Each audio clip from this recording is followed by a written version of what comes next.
জান্নাতের মধ্যে থাকবে 4টা নহর। কয়টা নহর থাকবে বলেন? জান্নাতে যাব না আমরা ভাই? জান্নাতে যাব না? এগুলো সব তথ্যগুলো একটু নিয়ে যাই। জান্নাতের মধ্যে কয়টা নহর থাকবে?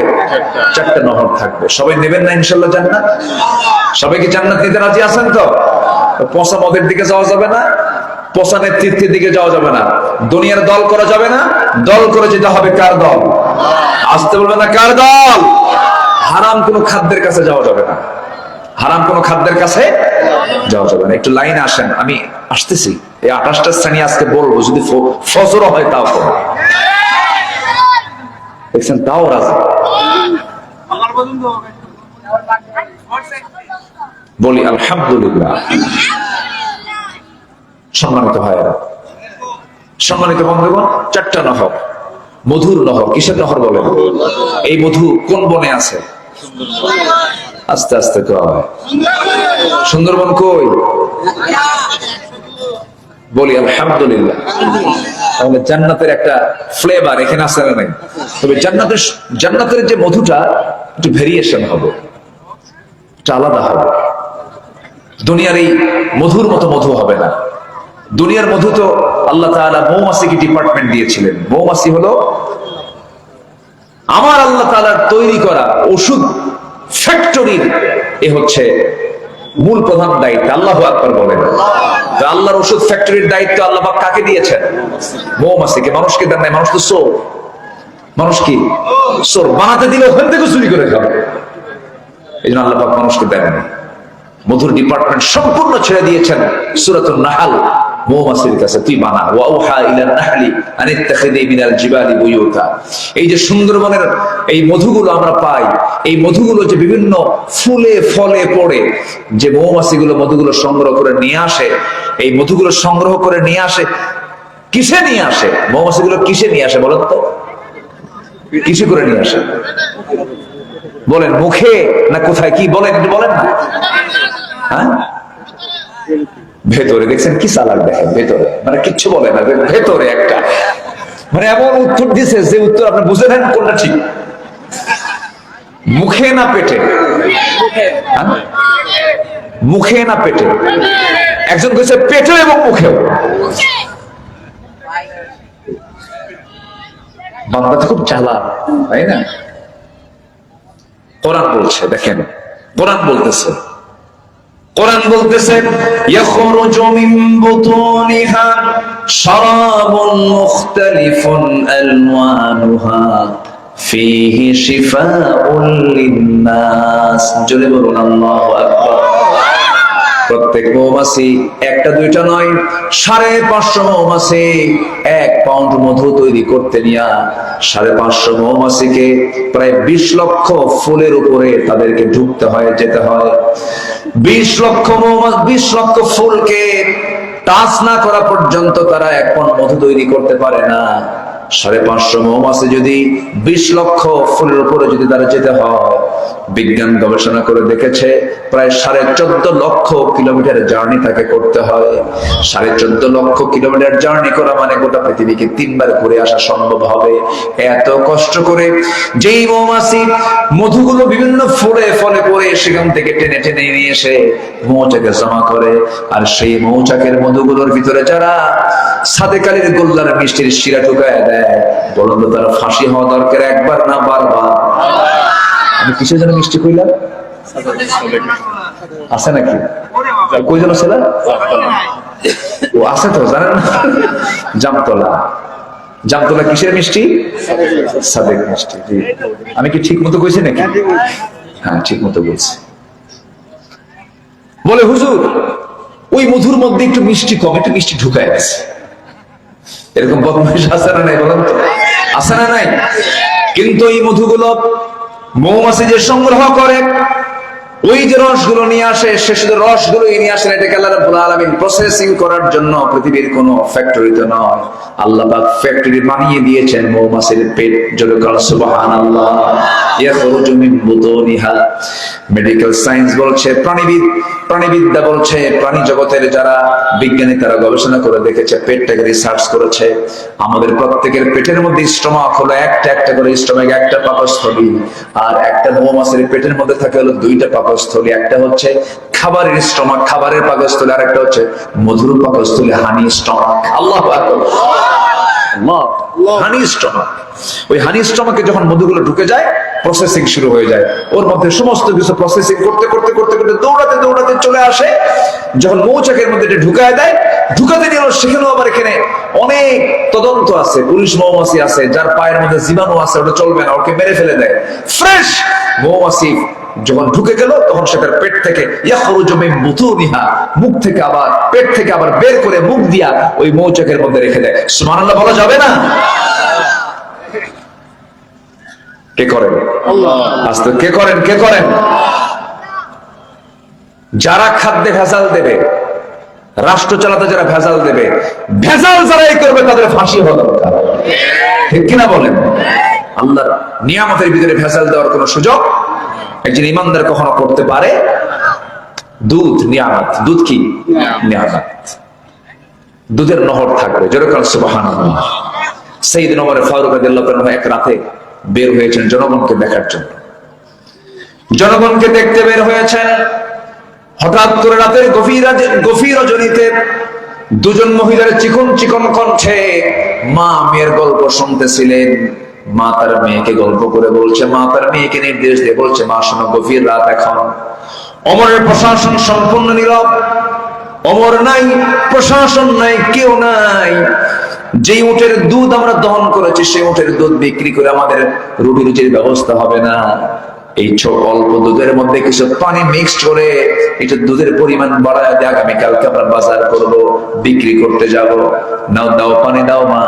এবার মেয়ে বলছে, মা আপনি যে অর্ডারটা আপনি আমাকে দিচ্ছেন, এখানে ওমরের পার্লামেন্ট আসার দরকার নাই, ওমরের বিচার, ওমরের কোনো লোক থাকার দরকার নাই, প্রশাসন থাকার দরকার নাই। এমন প্রশাসন এখানে আছে, কিরামান কাতিবিন ইয়ালামুনা মা তাফআলুন। মা, আল্লাহ তাআলার প্রশাসন আছে, কেউ যেটা দেখবে না সেটা দেখবেন কে বলে? আল্লাহ প্রশাসন দিনেও দেখে, আলোতে দেখে, এমনকি তোমার মনে কি আছে তাও আল্লাহ জানেন। সে আল্লাহর প্রশাসন দেখবে। মা, আমাকে 1000 বার যদি আমাকে ইঙ্গিত দাও করার জন্য, আমি কখনো পারবো না, এক চুল পরিমাণ পানি এর মধ্যে দিতে পারবো না, কারণ দুধ কার নিয়ামত? আসল দুধ কার নিয়ামত? এর মধ্যে পানি দিতে পারবো না, এটাকে ভেজাল করতে পারবো না, মিক্স ওয়াটার করতে পারবো না। এই কথা শোনার সঙ্গে সঙ্গে সাইয়েদনা ওমর ফারুক কেঁদে ফেললেন, চোখের পানি ফেলে আল্লাহর শুকরিয়া আদায় করে বলছেন, আল্লাহ তোমার কাছে শুকরিয়া আদায় করছি, আমার দেশের জনগণ কত সচেতন আছে, আলহামদুলিল্লাহ। খুব খুশি হলেন, বাড়িতে চলে গেলেন। বাড়িতে বউকে গিয়ে বলছে, বউ আমার বড় ছেলেটার বিয়ের বন্দোবস্ত করা দরকার, বহু মেয়ে খুঁজতেছিলাম, পাচ্ছি না, কিন্তু আজকে রাতে গেছিলাম, খুঁজে পাইছি, খুব ভালো মেয়ে, ওখানে বিয়ে হবে। দেখছেন? সুবহানাল্লাহ বলবেন না? কথাও বলেন নাই, সাক্ষাৎ করেন নাই, কিন্তু উনি সিদ্ধান্ত নিলেন, ওই ঘরে আমি আমার ছেলেকে বিয়ে করায় দেব। আমার ছেলের মা, শোনো, আগামীকালকে সকাল হলে পরে এই বাড়িতে যাবে, আমার বিয়ের পয়গামটা নিয়ে যাবে, আমার ছেলেকে বিয়ে করাবো। কোন পরিবারের ছেলে নিজের ছেলেকে বিয়ে করলেন? কোটিপতির পরিবার না দুধওয়ালার পরিবার? গোয়াল কিসের বলেন? গোয়ালার পরিবারে সাইয়েদনা ওমর ফারুকের মতো একজন শাসক গোষ্ঠী তার ছেলেকে বিয়ে করাচ্ছেন। সম্পদ দেখে না তাকওয়া দেখে? কি দেখে? কি দেখে? তাকওয়া দেখে। আমার বন্ধুগণ, আমার ভাইরা, এই জন্য কোন ভেজালের দিকে আমরা যাব না। ঈমান আনবো কার উপরে? কোন হারামের দিকে যাব না।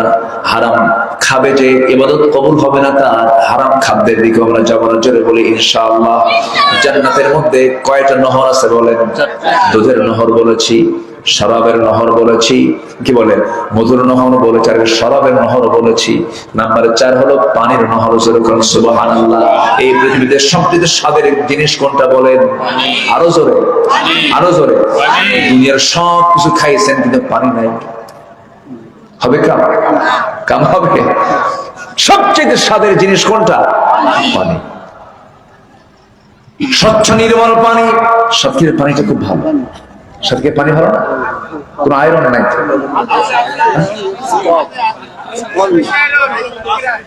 বেশি আয়রন? আমি তো ভালোই দেখি, তো অনেক জায়গায় ভালো আছে। ভালো কর না, আলহামদুলিল্লাহ। খালি দোষ ধরে আল্লাহর, এতে মহা মুসিবত দিতেছে। যা আছে বলি আলহামদুলিল্লাহ। আল্লাহ বরকত দিয়ে দেন। জোরে বলি আমিন। মাঝে মাঝে একটু জমজম কূপের পানি খাবেন, হাজিরা যখন যাবে বলবেন যে তুই আমার জন্য জায়নামাজ আনবি না, আমার জন্য কিচ্ছু নিয়ে আসার দরকার নাই, যখন আসবি আমার জন্য একটু পানি নিয়ে আসবি। জমজম কূপের পানি যদি কেউ পান করে মরা রোগ ছাড়া সব ওষুধ আছে। যদি বলে সুবহানাল্লাহ, পানি জমজম জান্নাতের পানি, বলি আলহামদুলিল্লাহ। জোরে বলি আলহামদুলিল্লাহ। আল্লাহ তুমি সব আমার এই ভাই বোনদেরকে জীবন অন্তত একটা বার জমজম কূপের কাছে যায় তৃপ্তি মতো পানি পান করার তৌফিক দিয়ে দাও আল্লাহ, কবুল করুন। কত আগের জমজম, কত আগের না, হাজার হাজার বছর পারি হয়ে গেছে, কোথাও পানি খুঁজে পাওয়া যায় না। আরবের কোথাও পানি নাই, কোথাও কোনো কূপ নাই, কিচ্ছু নাই, পানির স্তরই নাই। শত শত ফিট আপনি নিচে চলে যাচ্ছেন, পানি পাবেন না, নাই পানি, শুধু পাথর আর পাথর। ওর মধ্যে আল্লাহ পাক জমজম ঢুকায় দিয়েছে।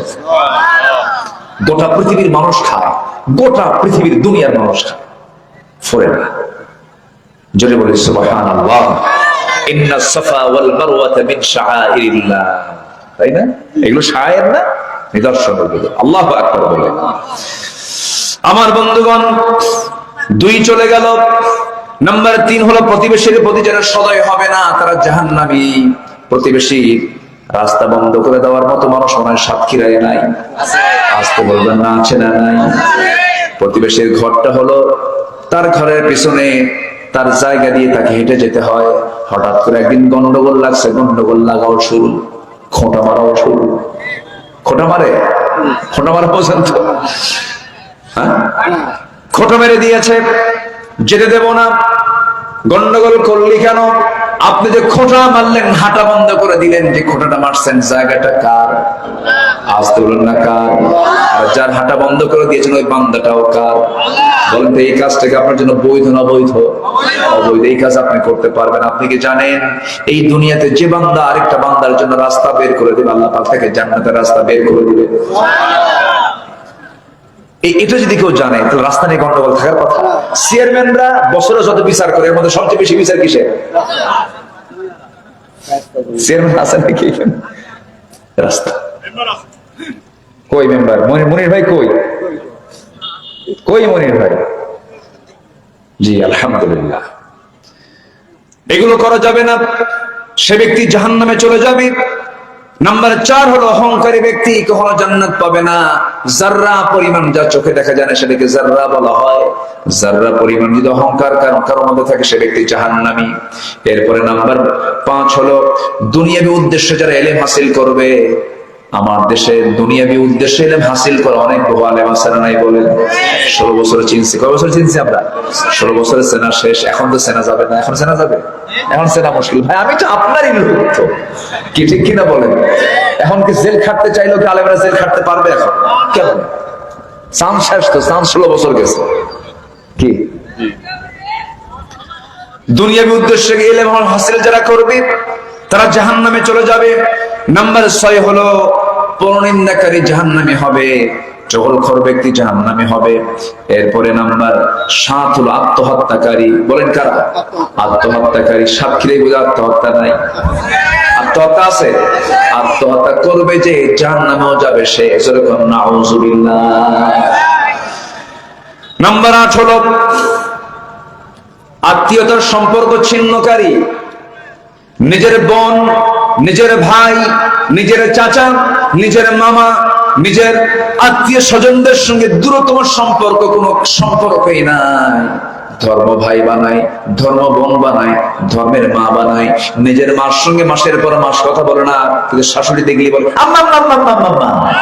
এই আছে না নাই? ওই দেখেন হাতের তালি মারছে, কি খুব খুশি, কবর পড়ছে। আছে কিনা? শাশুড়িকে আম্মা বলে ঘন ঘন, নিজের মাকে মা বলে ডাকে না, মাসের পরে মাস চলে যায়। বউ জানে কি টিপ মেরে দেয়, সেই টিপ্পনি চলে 3 মাস পর্যন্ত, কথা বলা বন্ধ। হাজারো যত ষড়যন্ত্র করুক না কেন, মা যদি বড় আসামিও তোমার চোখে ধরা পড়ে যায়, তোমার মা বড় দোষ করে ফেলেছে, কোন সন্তানের ইন্টারফেয়ার করার কোন অধিকার নাই। মা দোষ করলেও তুমি বেয়াদবি করতে পারবা না। মাকে কোলে তুলে তুমি লালন পালন করবা বুড়ো যখন হয়ে যাবে, কারণ তুমি যখন ছোট ছিলা তোমাকে কোলে পিঠে লালন পালন করে ধীরে ধীরে বড় করে দিয়েছে আমার মা, ঠিক কিনা? মার কোনো বিচার নাই, বাবার কোনো বিচার নাই। যে সন্তান মা বাবার বিচার প্রার্থনা করে সে বেয়াদব। সে কি বেয়াদব? বাপ মার বিচার চাই যে সন্তান, ও কি মানুষ? ও তো মানুষ না। বাপ মার বিচার সে যাবে কেন? বাপ মার বিচারই তো নাই। সন্তান বলতেই পারে না এই কথা। নিজের হাতে সন্তান হয়ে মাকে খুন করে জাহান্নাম তাকে বহন করতে হবে। জান্নাতের গন্ধ সে পাবে না। বোনকে সম্পত্তি দেবে না বলে বোনের সঙ্গে কথা বলেন, এমন ভাই আছে না নাই বলেন? আমার ভাইরা খুব খুশি, হুজুর ভালো করে কম, 12 বছর আগে বাপ মরে গেছে, ভাইরা সম্পদ বুঝে দেয় না। আছে না এরকম ভাই? আছে না? ভালো ভালো জায়গাগুলো ভাইরা দখল করে নিয়েছে, এগুলো হারাম, সম্পূর্ণ হারাম। আপনাকে জাহান্নাম যেতে হবে। নাম্বার 9 হলো হারাম ভক্ষণকারী। হারাম যারা খাবে তাদের জন্য জাহান্নাম বরাদ্দ হয়ে যাবে। লা ইয়াদখুলুল জান্নাতা জাসাদুন খুযাই বিল হারাম। যে ব্যক্তির দেহটা হারাম দিয়ে গঠিত, লা ইয়াদখুলুল জান্নাহ, সে ব্যক্তি কখনো জান্নাত পাবে না বলেছেন মুহাম্মদ সাল্লাল্লাহু আলাইহি ওয়াসাল্লাম। নাম্বার 10 হলো উপকার করে আবার খোটা দেয়। উপকার করে আবার খোটা দেয়। আমি না দেখলে দেখতো কে রে তোরে, এ আছে না নাই? ওই লোকটা জাহান্নামী।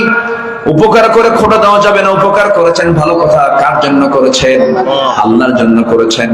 নাম্বার 9 হলো তকদিরকে যারা বিশ্বাস করবে না। নাম্বার 10 হলো যারা অবাধ্য সন্তান যারা হবে, বাবার অবাধ্য সন্তান বুঝে নাই সাক্ষীরা, এই সমস্ত ব্যক্তিগুলো জাহান্নাম চলে যাবে। নাম্বার 11 হলো জ্যোতিষী জাহান্নামী, জাদুকর জাহান্নামী। নাম্বার 12 হলো মাদক যারা গ্রহণ করবে, মাদকের ব্যবসা যারা করবে, মাদকের কারবার যারা করবে, মাদক যারা সেবন করবে তারা জাহান্নামী। রাসূল এগুলি স্পষ্ট করে বলে দিয়েছেন। নাম্বার 14 হলো ঋণগ্রস্ত ব্যক্তি জাহান্নামী। কি বলেন বলেন বলেন বলেন বলেন? ঋণগ্রস্ত ব্যক্তি জাহান্নামী। আমার রাসূল জানাজা পড়াতেন না ওই সমস্ত ব্যক্তির, যখন তিনি জানতেন ঋণ নিয়ে মারা গেছে, রাসূল বলতেন জানাজা পড়াবো না। কি আমার কথা বুঝতেছেন কি আপনারা? আজকে ওয়াজের মধ্যে মানে আপনি কোনো রসকস পাচ্ছেন না। আমি একটু শক্ত কথা বলতেছি তো, মন খারাপ করতেছেন নাকি আপনারা? ঋণগ্রস্ত ব্যক্তি জান্নাত পাবে না। আমার নবীজি একদিন জানাজা পড়তে আপত্তি করলেন। সাহাবীরা বলছেন, ইয়া রাসূলুল্লাহ কেন? ঋণ আছে। এক সাহাবী এসে বলছেন, ইয়া রাসূলুল্লাহ আল্লাহর কসম করে বলছি এই সাহাবীর ঋণ পরিশোধের দায়িত্ব আমি নিলাম। রাসূল বলছেন, ঠিক আছে তুমি যত দায়িত্ব নিয়েছো ঠিক আছে, জানাজা পড়ায় দিলাম। ঋণ যদি থাকতো আমি রাসূল তারা জানাজা পড়াতাম না। ঋণ কত বড় মারাত্মক একটা বিষয়, বান্দার হক এখানে জড়িত। আমার দেশে গরিব ঋণী লোক বেশি না ধনী ঋণী লোক বেশি? ধনী ধনী ভিআইপি ফকির। ওরা কি ফকির বলেন? ভিআইপি ফকির। হাজার হাজার কোটি টাকার লোক, 10,000 কোটি টাকার মালিক আর 20,000 কোটি টাকার লোক। দেখি ছোটখাটো ফকির, অনেক বড় ফকির। এগুলো ফকির গুলো দেশ ছাড়ছে, কেউ নাই তো, দেশ থেকে পালায় চলে গেছে। নাম্বার 15 হলো পুরুষের বেশ যারা ধারণ করবে। পুরুষ বেশ ধারণ করবে যে সমস্ত নারীগুলো শার্ট প্যান্ট পরে ঘুরে, এরপরে তাদেরকে চেনা যায় না পুরুষরা মহিলা। এই ধরনের বেশভূষা যারা ধারণ করবে তারা জান্নাতে না জাহান্নামী? বলেন তারা জাহান্নামী। এরকম মহিলা বুঝে আমার দেশে নাই। নাম্বার 15 হলো ব্যভিচারী। নাম্বার 16 হলো মিথ্যাবাদী। নাম্বার 17 হলো শাসক অহংকারী গরিব যদি হয়। অহংকারী গরিব, মিথ্যাবাদী শাসক, এগুলো জাহান্নামী। নাম্বার 19 হলো কঠোরতা অবলম্বনকারী কটুভাষী ব্যক্তি জাহান্নামী হবে। আমার ভাইরা, অধীনস্থদের সঙ্গে যারা দুর্ব্যবহার করবে, রাসূল বিদায় হজের ভাষণে বলেছেন তুমি যা খাবে তোমার অধীনস্থকে তাই খাওয়াবে, তুমি যা পড়বে তোমার অধীনস্থকে তাই পড়াবে। রাসূল এই কথা বলেছেন বিদায় হজে মুহাম্মদ সাল্লাল্লাহু আলাইহি ওয়াসাল্লাম। এগুলো যারা করবে না তারা জাহান্নামী বলেছেন মুহাম্মদ সাল্লাল্লাহু আলাইহি ওয়াসাল্লাম। অঙ্গীকার গ্রহণকারী ব্যক্তি, অঙ্গীকার গ্রহণ করে অমুসলিমকে যারা হত্যা করবে, জিম্মি অবস্থায় যারা মেরে ফেলবে তারা জাহান্নামী। আমার বন্ধুগণ, বিশ্বাসঘাতকতাকারী লোক জাহান্নামী হবে। এরপরে নাম্বার 19, 20, 18, 19 হলো অন্যায়ভাবে মানুষকে যারা নির্যাতন করবে, পর্দাহীনা নারী, তারা জাহান্নামে যাবে। অনেক লম্বা লম্বা কথা ছিল, সময় তো কম, আমি শর্ট করে বলতেছি। নাম্বার 20 হলো অন্যের সম্পদ যারা ভক্ষণ করবে। পুকুরটা ক্ষমতা নাই, ক্ষমতা পাইছে অন্যের পুকুর জবরদখল করা লোক মনে হয় সাতক্ষীরাতে নাই। মাছের ঘেরের জায়গা একজনের নামে দখল করে খাচ্ছে আরেকজন, যা খাবা কিয়ামতের দিন তোমাকে উপর করে জাহান্নামে ঢুকায় দিবেন, তিনি আমার কে। এগুলো করা যাবে না। অগাস্ট পরবর্তী 5 অগাস্ট পরবর্তী কিছু কিছু অপ্রীতিকর ঘটনা ঘটেছে। বাড়ি পোড়াও করেছে, ডাকাতি করেছে, বাড়ি জ্বালায়া দিয়েছে। এটার সঙ্গে ইসলামের কোনো সম্পর্ক নেই। যারা করেছেন এটা অন্যায় করেছেন। যেটা অন্যায় সে অন্যায়কে আমার অন্যায় বলতেই হবে, অপরাধকে অপরাধ বলতেই হবে, ঠিক কিনা? এগুলো অন্যায় সম্পদে আপনারা হাত দিতে পারবেন না। দামুহু ওয়া মালুহু ওয়া আরদুহু, রক্ত, সম্মান, সম্পদ এটা হারাম, ওগুলোতে হাত দেওয়া যাবে না। সম্মানে হাত দেওয়া যাবে না। একটা মেয়ের উপরে মিথ্যাবাদ চাপায় দেবে না। যে পুরুষ কোন নারী শুধু ভালো একটা মেয়েকে মিথ্যাবাদে তাকে বিপদগ্রস্ত করে রাখে, সে ব্যক্তি জাহান্নামী। মারাত্মক গুনাহ, সাবউল মুবিকাত। তাই না, কবিরা গুনাহের মধ্যে একটা কবিরা গুনাহ হচ্ছে শুধু সত্যি নারীকে মিথ্যাবাদ দিয়ে চাপিয়ে দেওয়া। এরপর আরেকটা কারণ হলো অন্যের পিতাকে নিজের পিতা বানায় দেওয়া। আছে কিন্তু, আছে না নাই? এটাই আমার বাপ, কিন্তু ওর বাপ না। নিজের বাপ ছাড়া অন্য কাউকে বাপ বলা যাবে না, বাপ মনে করা যাবে না, এটা হারাম কাজ, সে জাহান্নামী। এরপরে নবীর সঙ্গে যারা নাফরমানি করবে তারা জাহান্নামী। এরপরে অকারণে তালাক কামনা করতে চায় এমন কিছু মহিলা বুঝির আছে না নাই? বলে এমনি তালাক চাই, সে ব্যক্তি জাহান্নামী। আমার বন্ধুগণ, এরপরে যে কোনো কাজ করতে গেলে মানুষের জন্য, রিয়ার জন্য, দেখানোর জন্য ইবাদত করে, নামাজ এবার দেখানোর জন্য করে, ডান্সারদের দেখানোর জন্য করে। হজ করতে হবে কার জন্য? কিন্তু হজ করে নিজের নামের নাগে একটা আলহাজ লাগাবে, এই জন্য যারা হজ করবে তারা জাহান্নামী। আমার বন্ধুগণ, এরপরে আমার নবীজি এরকম করে শেষে বলেছেন, ওয়ারিসকে যারা বঞ্চিত করবে, সম্পত্তি যারা বঞ্চিত করবে তারা জাহান্নামী হবে। নাম্বার 26 চলে গেল। নাম্বার 27 হলো জিম্মিকে যারা হত্যা করবে। জিম্মি হয়ে আছে একজন, তাকে হত্যা করবে, এটা জাহান্নামী। এটা যুদ্ধের কৌশলের মধ্যে এটা একটা, রাসূল এটাও বলে দিয়েছেন। নাম্বার 28 হলো মদ পান অভ্যস্ত ব্যক্তি, মদ খেতে খেতে পাকা হয়ে গেছে, শাইখুজ জানি, জিনা করে করে পাকা হয়ে গেছে, মদ খেয়ে খেয়ে পাকা হয়ে গেছে, বুড়া হয়েছে, মদ ছাড়ে না, ওই লোকটা কি? জাহান্নামী। এই সমস্ত অপকর্ম থেকে আল্লাহ রাব্বুল আলামিন আমাদেরকে হেফাজত করুন। জোরে বলি আমিন, আরো জোরে আমিন, আরো জোরে আমিন।